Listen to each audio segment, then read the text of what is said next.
বাচ্চারা, আজকে আমাদের কোরআনের মাহফিলে কোরআনের কথা বলতে কোনো বাধা নাই। আরো জোরে কোন বাধা? 16 থেকে 17 বছর কোরআনের ময়দানে 144 জারি করেছে, 144 ধারা জারি করেছে। কোরআনের ময়দানে নেতাপাতি নেতাদের এদের জ্বালায় এদের নির্যাতনের আমার ভাইরা আমরা কোরআনের ময়দানে কথা বলতে পারি নাই। কথা কোন ঠিক না ঠিক? আমাদের মাইক কেড়ে নেওয়া হয়েছে, বক্তাদের নাম দেখে ওয়াজের প্যান্ডেলের ময়দান ভাঙচুর করে দেওয়া হয়েছে। আজকে তোমরা কোথায়? তোমাদের স্থান তোমাদের বাড়িতে হয় নাই, তোমাদের স্থান তোমাদের গ্রামে হয় নাই, তোমাদের স্থান এই দেশের ভিতরে হয় নাই। কথা বলুন ঠিক কিনা? কিন্তু কোরআনের ময়দানে কোরআনের পাখিরা আজ কোরআনের ময়দানে ময়দানে বুক ফুলিয়ে কোরআনের কথা বলতেছে। কথা বলুন ঠিক কিনা? কোনো বাধা দেওয়ার কোন শক্তি পৃথিবীর কোন মানুষের নাই। কথা কোন ঠিক নেবেন? সুতরাং এক বাক্যে এক যুগে আমাদের বলতে হবে জবান দেওয়ার মালিক আল্লাহ। আর একটু আস্তে, জবান দেওয়ার মালিক আল্লাহ। আমার বাঁচা তুমি যার ইশারায় মডন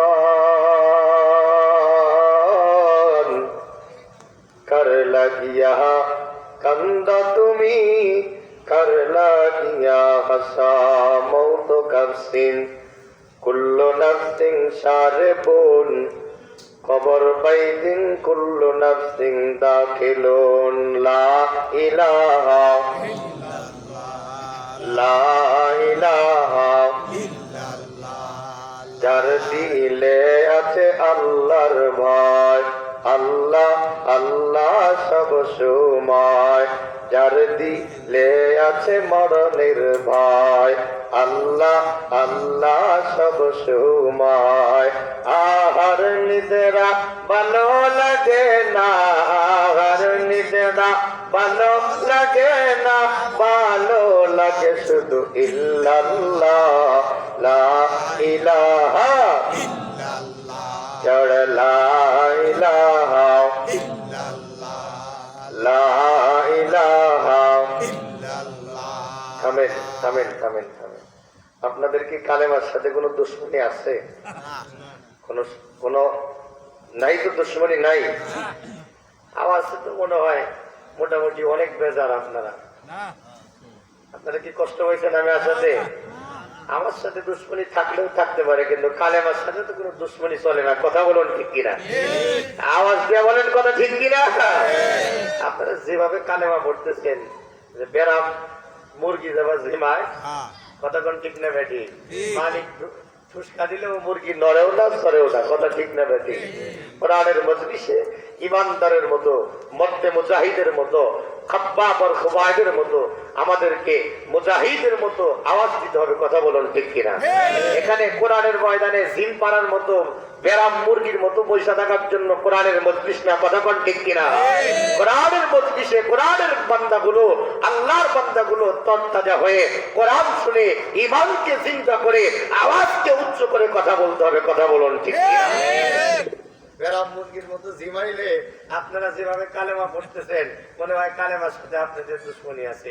একটাবার একসাথে আওয়াজ দিয়ে জোরে বলতে হবে, এই কালেমা পড়া দরকার আছে না নাই? আর একটু আস্তে কোন আছে না নাই? আমার ভাইরা, জবান দেওয়ার মালিককে আল্লাহ। আর একটু আস্তে কোন। তারা কথা কয় না, তারা মনে হয় জবান দেওয়ার মালিক অন্য কেউ, ভগবান, গড, ঈশ্বর। হ্যাঁ, জবান দেওয়ার মালিক একমাত্র আল্লাহ। আমার ভাইরা, আজকে যদি আমরা যারা এখানে বসছেন, আগামী কালকে যদি এই করটিয়া হাত বাইপাসের তামাম এই গ্রামের মানুষের যদি জবান আল্লাহ যদি চায় বন্ধ করে দিবে, আগামী কালকে থেকে আপনি কথাই বলতে পারবেন না। বলুন তো দেখি, আমার আল্লাহর এই শক্তি আছে না নাই? সবাই বলে না আছে না নাই?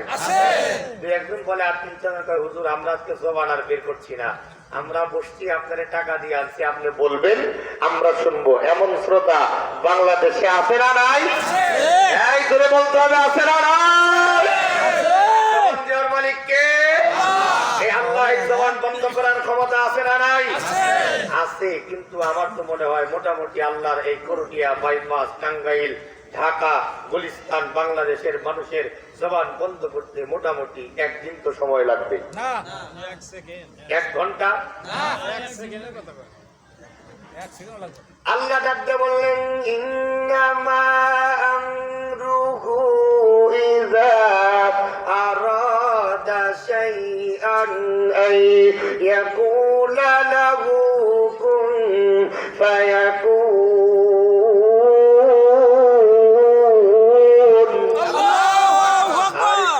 আল্লাহু আকবার। আল্লাহু আকবার। বলে মুহূর্তের ভিতরে আল্লাহ যদি চায় আপনার জবান বন্ধ করে দেওয়ার ক্ষমতা আল্লাহর আছে না নাই? আর একটু আস্তে কোন আছে না? আর ভাইরা এই জন্য ওই আল্লাহর নামে তাকবীর দেওয়া দরকার আছে না নাই? যারা বাইরে চলে গেছে, যারা দোকান দিয়ে ঘুরতেছে, চাষটল দিয়ে ঘুরতেছে, আমার বাবাজিরা আজকের মাহফিলে আসা দরকার আছে না নাই? আচ্ছা বলুন তো দেখি, আপনারা যারা মোটামুটি মাহফিলে বসছেন, যারা এই ময়দানে বসছেন, আপনারা সবাই তো শেষ পর্যন্ত থাকবেন? সবাই থাকবেন? আচ্ছা কারা কারা মাহফিলে থাকবেন না? হাত তুলে দেখান। থাকবেন না? একজন তুলছে বসে। আমি জানি এটা অতি আগ্রহে ওরা বলছে, আপনারা বলেছেন যে হুজুর আমরা থাকবো। মারহাবা কর। আরেকটু আসতে কোন মারহাবা। বাঙালির স্বভাব হচ্ছে যত কয় জুড়ে ওরা কয় আসতে, আর যদি কয় আসতে তাহলে বাঙালি কয় জুড়ে। কথা কোন ঠিক না বেশি?